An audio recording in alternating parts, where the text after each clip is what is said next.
Good afternoon, and thank you for joining us during Florida Shines Virtual College Week. My name is Nashla Dawari, and I will be facilitating today's session, a survival guide for parents where you'll learn how you can support your student in the college process. Now, before we begin, I want to go over a few items with you. If you have any questions, please put them in the chat section or in the question box, and we will address them at the end of the presentation. Closed captioning is provided for this session, and you can access it by clicking on the link in the chat box. This session will be recorded and available after Virtual College Week on floridashines.org. And finally, we are live on Twitter, so feel free to share your comments and connect with us at FL Shines. Thank you. Now I'd like to introduce our speaker, Katie Condon. Katie started her career in higher education over 16 years ago, and she's been working for almost 14 years in admissions.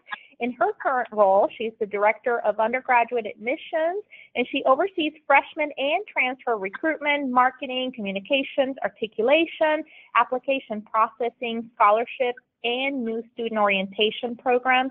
Katie earned her master's in college student development and a bachelor's in psychology. Katie, we are so excited to have you with us today. The floor is all yours. Thanks, everybody, for joining me today for my presentation. I hope what I have to share is helpful, and as we go through the presentation, feel free to get your questions ready, and at the end, as Nashla said, we can address some of those. Also, if for some reason we don't get a chance to address your questions, I do have contact information available on my last slide, so please feel free to email me at any time with your questions. So to get us started, hold on, let me just get, oops, sorry guys, okay, hold on, I'm a little fast, sorry, okay, oops. Okay. Which college to attend. So this is one of the biggest financial decisions that you and your student will make together, and it's an investment on your child's future. So it's really important to take the search and application process seriously, and really work with your student on and support each other through the decision making and application process, because it is a huge investment for your family and for your student, and we want to make sure that the institution that you ultimately choose is the best for you and your student. As far as for the college admissions processes, I've kind of taken it and put it into two categories. One is like the college search and selection process, and the other is the actual application process itself once you're ready to apply to the institution. So the college search and selection process, I've kind of put together some tips for you to help to your student to make an informed choice. So I have about 4 tips that I have on here, so that go along with encouraging your student to do certain things. So the first thing you really want to encourage your students to do is to create a college email account, and then also upon creating it, make sure that they're checking it and they're actually reading the emails. This is how a lot of colleges will communicate with you with deadlines and scholarship opportunities, housing opportunities, and so forth. Also, we like to always put in there, refrain from them using names like Sexy Kitten or Party Time. You won't believe some of the email addresses that we get. Sometimes to really take the time to work with your student to just create a separate email just for the college search and admissions process. And it's also important, and this happens all the time, for you, the student, to use their email and not the parent email, because what happens is a lot of colleges, when we're recruiting students, we have students in our system by their email account, and so when their test scores come in or other documents come in, those are often matched using the email address. So if we have your parent email, but your student has their email on their test scores, a lot of times those documents don't match, and it causes duplication of records in our systems. It's also important, encourage your students to research each school. Websites are awesome these days. They really can tell you the full story of the college. There's a lot of virtual tours, different things you can do to, learn more about the institution. And so really encourage them to research each school as much as they can before they, decide where they're going to apply. Just some things to consider, the program, is there academic program there, the size of the freshman class, the cost, obviously, how far is it from home, is it in-state, out-of-state, and then the academic profile of the incoming class to kind of see if they fit into that profile is also a great way to kind of do some research for the school. Some other things are, we encourage students to join the social media for the institution. A lot of admissions offices have their own social media. So, there's, for instance, for UWF, it would be the University of West Florida has a Facebook page, but the UWF admissions also has a Facebook page. And so we use that to connect with our prospective students. Schools are also implementing a lot of text messaging systems. If that's a way that you feel like your student would like to get communication, which I know this new Generation Z is very mobile friendly and sometimes prefers to get text messages. So, make sure that you sign up for those opportunities as well.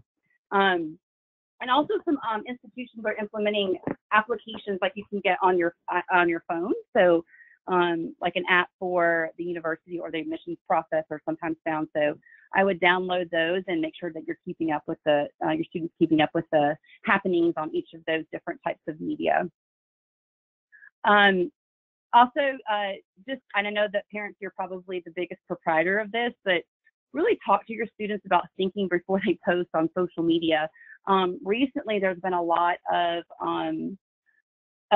articles in higher education news and about students that are admitted to a university, and then the university sees something on social media and then rescinds the student's admission to that university based on what they saw or messaged on there. The most recent case that I can think of is there's actually a case at Harvard where students were admitted, and then Harvard found out there was a private group that was had prospective students. They were communicating really hateful messages, and they rescinded the student's admission to Harvard for that. So again, I know that you guys probably talk a lot about that with your student or your child, just in general, but that's just also something for them to consider, when they're looking at schools, is to really think before they post something. I'm going to skip to this one out of order because I think this should come first, but also, as a parent, do some parent exploration. Join prospective parent communication and mailing lists. Also, a lot of schools have a parent association, and so that is a great way for you to kind of get in touch with current parents at the institution and see what their experience is. They're great at providing guidance and saying, this is what my child has experienced, good or bad, and really you can ask them some questions from a parent's perspective. So those are great resources for parents. Also, do your own research on each school, and then you want to, later on you can compare your notes with your students. So some hot topics for parents that are coming up. Obviously safety, cost is a huge driving factor, and don't be flabbergasted with sometimes the price that you see on the website, because a lot of times that is not really indicative of what you're going to actually pay out of pocket after you do financial aid and scholarships and various different waivers and stuff that are available. That's rarely the actual price that you end up paying out of pocket. Financial aid scholarships, what are those available, dates and deadlines? We'll talk a little bit more about those later, but just check those. And then parents always like to know what the distance from home is. Those are just some hot topics that usually help drive parents' decisions and when they're doing research. So I'm going to skip back to this one. And then, lastly is kind of follow up with your student. Talk with them. People have suggested that sometimes it works best to designate a time for discussion. So maybe, I don't know, you guys go to lunch once a week or whatever, or on Sunday night, you say, okay, at 4 o'clock, we're going to sit down and talk a little bit about where your college admissions process and what you've been looking at, what schools you're interested in. It's also, just kind of, initiate conversation about, hey, what are your reach schools going to be? Which ones are you really trying hard to get, and which ones are you pretty sure that you'll be able to get into? We call safety schools. Just kind of generate some conversation, and sometimes it works to kind of designate a time for that discussion. Parents are busy. high schoolers are busy, and I know if you're in passing, it's sometimes hard to be like, okay, what did you find out in your research? What schools are you looking at? And it's better maybe to just designate a time that works for both the student and the parent or family member. It's great, and I know you guys probably know this, but narrow down your list. Once you guys kind of come up with a list together, and you can just narrow it down to maybe some ones that you want to visit or that you're able to visit. We totally understand that you can't visit every school, but each school offers a variety of different visit opportunities, from open houses to tours to virtual tours to specialized visits, overnight visits. So really, if you can visit the school and it's within your budget and travel distance to be able to visit that school, that is usually the determining factor in deciding which school is right for the student. I can't tell you how many times students have, through my years of work, have been gung-ho about going to a school, and I'm going there, and they get there for orientation or the first day of class, and they realize it's not what I thought, or I don't feel, like I'm going to fit in, or whatever the situation is. That's why the visit can be really important in helping your student decide whether or not, that is the right institution for them. And ultimately, that's the goal, is to make sure that, it's the right fit. The second part that, to the college admissions process is the application process, which is super confusing. Every school wants something different. There's different applications. There's different ways to get transcripts. You have test scores, essays, recommendations. So I really do feel for the student and the parent when trying to figure out all the various application processes for various institutions that they're looking at. So I'm going to try to provide some tips to help simplify the process as much as possible. I think the most important tip I can stress is, no matter what you're doing or where you're applying, is to apply early. Get your application in, and it's usually the fall of the senior year, in September, October. Get your application in, get your documents in, get everything in before that first deadline, because you want to be considered for all the opportunities that come with that institution, whether you're going to attend or not. It's easy to say, no, I don't want it, as opposed to waiting and then figuring out you really do want to go there and then missing some of those opportunities. And it's early. I think now our application for 2018 fall opened in late July. A lot of institutions, especially in the state university system, opened their application July 1st for the following fall. So this July 1st, 2017, a lot of us opened our app for the students that are, graduating in 2018 and enrolling in the fall of 18. So again, make sure that, your student is applying early. Also, find out what's required for each institution's application. We have a checklist of stuff that you need for an application. Most schools do, or they have somewhere you can go to kind of check off all of the items that you need for your application. Most institutions will not even begin to review anything until your application checklist per se is complete. So if they require, obviously, an application fee or a waiver, transcripts are almost always required, so are test scores, and then some supplemental items that some schools require to be a recommendation, an essay. A lot of the SUS schools, which are the state university system schools in Florida, are doing the SSR, which is the self-reported transcript. And so, if your institution that you're applying to requires that, you want to know that ahead of time, because the student's going to have to enter in their grades, self-reported grades, into that system instead of submitting a transcript. So it's really important that that the student and the parent know which of those schools require that kind of thing, and what else is required of each school, because everyone is different. The third main tip that I wanted to point out was, to find out what criteria the institution uses, and I'll go over in just a second some ways that you can figure out this information and the best means to get all of this information gathered for each institution. But you want to find out the criteria. So if they require test scores, in GPA? How do they, is there like a final, requirement or threshold to be considered? Do they put more weight on the GPA? Do they, have a range of test scores they consider? How much weight do they put on an essay? If there's an essay required, how many recommendations? They all each kind of have a different evaluation system. And so you want to make sure that and your student is aware of what, where the importance is in their application, evaluation, and review. A lot of institutions do holistic reviews and have several pathways into their institution. So maybe you're not admitted for the fall, but you're admitted to a summer bridge program. And what do they look at for that? And a lot of some of the big universities in the state of Florida actually have several pathways into their institution from high school. They include like a summer bridge program, like I said, or a spring deferment program also. So just keep that in mind. I know it's a lot of information, but again, I'll give you some ways to collect this pretty quickly. So again, so I think the best way for you to collect all this information pretty easily is obviously they have brochures, attend college fairs. NACAC fairs are great because you can see several institutions in one sitting.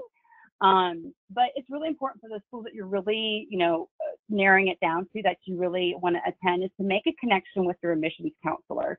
Each institution has an admissions recruiter or counselor for that specific county or state that you're coming from. And they will go over with you and be able to talk to you about what they require for admissions, like we were talking about before, and then what are they looking for in an applicant. And then they'll let you say, okay, these are really important dates and deadlines you need to remember. So I think, really connecting with your admissions counselor is a great way to, kind of figure everything out. You can also, obviously look on websites, or attending an open house is great too. It covers the visit, all of your questions about admissions. You'll be able to meet your admissions counselor. You'll get to see the campus. So that is a great way to kind of collect all the information that you need to make for your application process and making your college decision in one go. It's also really important to submit the FAFSA, which is the free application for federal student aid. And I always encourage everybody to do it. Even if you think, oh, I probably won't qualify for anything, you never know. And so it's just important to just go ahead and get that done. It opens early. It's opening earlier. Now it's available on October 1st. So applications for the 18-19 cycle, which is fall 18 through summer 19, is now being submitted. And so again, you want to submit that early, because the institution, once you're admitted, will match your FAFSA information and then provide you with an award letter. And so you want to make sure that those state grants and extra aid that's available, that your student is able to get that, get the help that they need. Pell Grants, those are for students that have a certain, live under a certain socioeconomic level. And so those are guaranteed no matter when you do the FAFSA. But again, if there's a lot of state funds and grants and other things that are available that usually are on a first come, first served basis. So make sure that you're doing the FAFSA. If your student is starting in a summer term or applying for a summer term, they would need to do the 17-18 FAFSA and the 18-19 FAFSA because they need to do the previous year for the summer.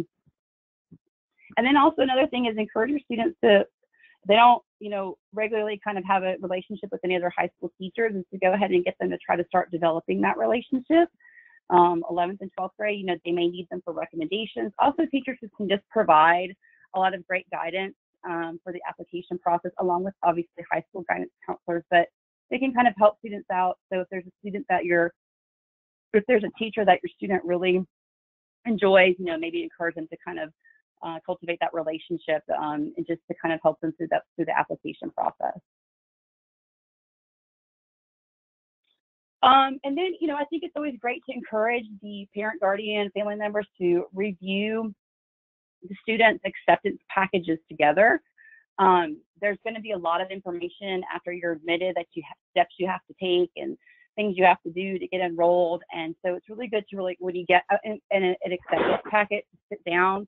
First, congratulate your students, celebrate, but then sit down and say, okay, what are the next steps for this institution?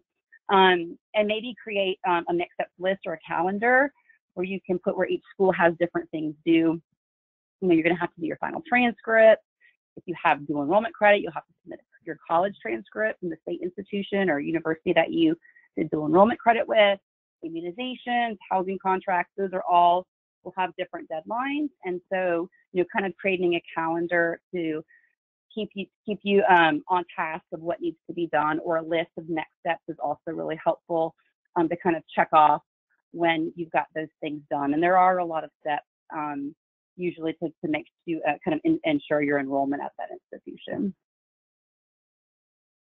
And this is just the last slide, just kind of a recap and some extra little helpful tips is we really encourage students to take the ACT and SAT in the fall or spring of their junior year.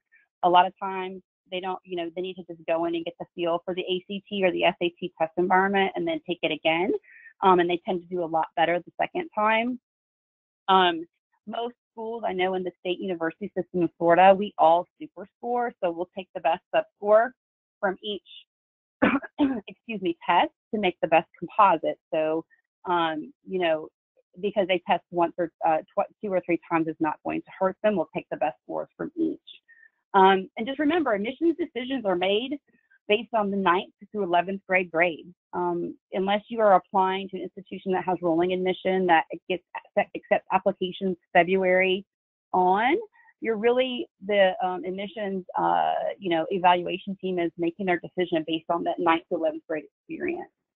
Again, just let your student do the work. This is a major decision for them, and it's important to kind of, they're transitioning into their adulthood, to let them, really kind of take charge and, do the research and find the school that's best for them. Also, just generate conversation, like we kind of talked about before.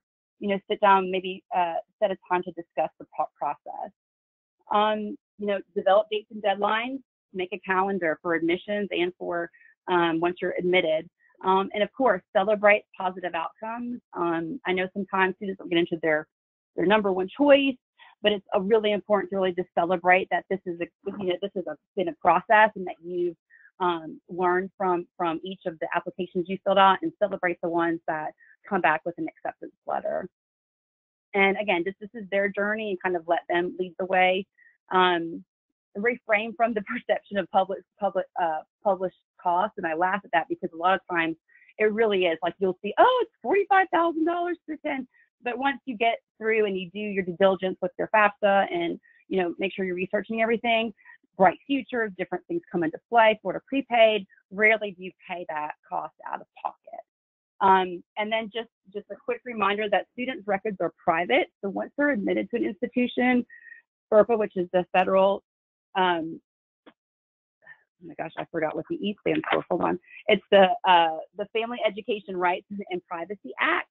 And so once a student's admitted to the university, you can't have, the parent is not allowed to have access to their records if they're over 18. There are things that students, parents can sign to make sure that they can, their student can override that. But just something to remember, once they start that process and they're admitted, the FERPA regulations really kick in. Well, I hope that this has been helpful. I hope that, you got some tips that you feel like you can use. If you have any questions, please feel free to contact me. My email is right here, and I'm happy to talk about, even if, any kind of questions you have regarding the application process or choosing a college, I am more than happy to help you with, or questions about my presentation. I'd love to hear from you. Thank you so much for your time and for attending my presentation. Thank you so much, Katie. And certainly we want to invite our audience, if you have any questions now for Katie, feel free to put them in the chat box. And Katie, as we prepare for those questions, I appreciated your information. I mean, the application process can be so overwhelming. I really like your idea of keeping a calendar, and it's really not just the application process, but managing the financial aid deadlines and so on. So we appreciate you sharing all those tips. And it's also helpful to know that parents have places and resources geared directly to them on campus. So always good to research and look for those resources as well. Katie, we have a question related to campus visits. And so when should students start visiting campuses? And also, if they have a REACH school, should they wait to visit after acceptance or before the intent to attend are due?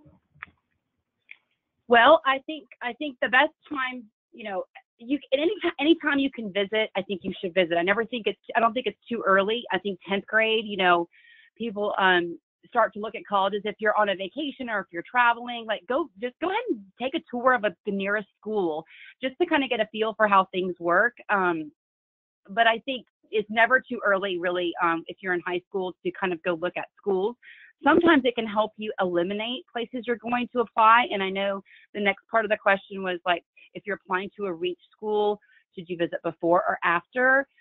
Again, if you can make it work and take a weekend and drive your student wherever they need to go to look at this school, I think that it would absolutely be a great idea to do it before you decide to apply, because you may get there and, you know, again, like I said, I've heard this story 100 times. You get there and you think, oh, it's going to be this great thing. I just love it. I love it. And then you get there and for whatever reason, you don't have a good experience, or you realize they don't have your program, or you realize the class sizes are too big or small for whatever you're looking for, or the cost is too much, or whatever the reason is. I think if you can make that decision before you apply, that makes it even better. I think that will really help drive your decision and narrow down your options. That's very good. And if you're on vacation, it makes for a nice activity as well. Gives you some ideas of questions to ask when you go to other campuses. So absolutely. Katie, in terms of, you talked about timing and getting ready early.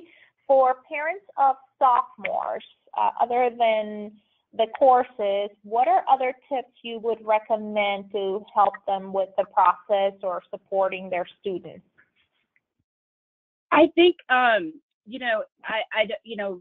talking about test taking, we hate in admissions, especially if I work for a state institution, there are just thresholds that students have to have for us to consider them. And so working with them and make sure that they're prepping for their tests, I think is really helpful. There's lots of resources. There's Khan Academy, which is through College Board, which is the SAT, and it's free tutoring, and it's a great resource to use when you're looking at test taking. So I think, making sure that your student takes a little bit of time to kind of, hey, here's the ACT, SAT, this is how it's going to work. And so when they go into the test, it's not such a big shock to them, and they're relaxed and comfortable with the setting. Of course, course rigor is always important. Try to encourage your students to take the best course, the AP or honors. But if they're not those students, that's okay, because you want them to do well in the course. So we definitely don't want to see a student that's taking, AP honors courses but is doing really bad. We'd rather have them be successful in the courses that they're taking. That's a good point. And Katie, related to test taking, you mentioned ACT and SAT. Is there a minimum or a maximum amount of times that a student should take those tests? Does it hurt them or does it benefit them in the admissions process if they take it too many times? I think I can only speak for the state university system in Florida. So, and again, this is something you definitely want to check with the schools, and the admissions counselor is a great place to start. But I know there are schools that only take their 3 attempts, or when you apply, they'll only take the ones that they've received so far. But all of the SUS schools in Florida, you can take it a lot of times. I wouldn't recommend more than 3 at that point. You're kind of going to get the score that you're going to get, but we do super score those. But and then also some schools, after you apply, if you get new test scores in, and this is something you want to check with, we will take those scores after you've applied, and if they're better, and replace them with the old ones. So you want to definitely check with the schools to see, like, when you apply and everything is in, is that the end all be all scores that they'll accept, or will they accept additional scores later? And sometimes it can change your scholarship qualifications. Sometimes it can't. It just depends on the institution. Katie, and we are getting some good questions related to testing and the entrance exams. Which test is generally preferred if there's a preference between SAT, or ACT, or does it matter which one the student takes? For the state SUS system, again, I work really closely with all of my admissions colleagues in the system, but for us, it doesn't matter. I just lost my train of thought. What was the question again? I'm so sorry. I just blanked. Nashla, what was the question? If there is a preference between which test the student should take for admission. No, there is no preference on SAT or ACT. They are both viewed equally by all SUS institutions. You would want to check with the school again if it's a private school or a school out of state, but for the most part, I would probably say that 75% of the schools do not care which one you take over the other. Okay, yeah, and Katie, I know you are with the University of West Florida, and in the state university system in Florida, there are 12 universities as well. So I'm thinking, Katie, please correct me if I'm wrong, but if there's any specific questions about that, typically the admissions office on their website is where you want to go first. Yes, I would say, yes, for the SUS definitely. For most institutions, there will be on their main page, they will have admissions as one of the links on there, or new students or prospective students. And so that's where I would start. And then the other search I would do for parents is type in, most institutions have a search bar, and put in the parent program or parents association to get that information to and connect on the parent side that way. And a lot of admissions offices have parent portals just for admissions as well. So, or a contact that they have for parents. Okay, Katie, we have another question related to honors college admissions. Is there a set procedure for honors college admissions for Florida public universities or the University of West Florida in your case? It's varied in the state system. There is a matrix that the Board of Governors puts out with all of the institutions in the state of Florida on it, and there's various questions that we all answer. And one of those questions is does your honors college require a separate application? So each institution is a little bit different. For the University of West Florida, we, for students that meet their qualifications off the bat for GPA and test score, will be automatically admitted to the honors program, and you'll be notified that upon your acceptance. And then at that point for us, if for the student, if they would like to enroll in the honors program, they would have to take an additional step to just kind of raise their hand and confirm that they do want to enroll in the honors program. Other institutions require a completely separate application. And in order to find that information out, you can just Google it again in the search bar of the website, put honors, and usually they have a website with all of their dates and deadlines and requirements. Again, more dates and deadlines to add to your calendar. But yes, some of them have a very robust separate process for their honors college. Okay, so great to know. So depending on the institution, they may be completing the admissions application first or the honors college directly. Perfect. That's good to know. So Katie, I think that is the end of our questions. I want to thank you for sharing so much information today, such a wealth of resources and tips for us. And just a quick reminder for our audience that all of our Virtual College Week sessions are recorded and they will be available on floridashines.org. So if you missed any of them, you can watch them there. So again, thank you, Katie, for joining us, and thank you to our audience for being with us tonight. Thanks, everyone. Have a great night. Thank you.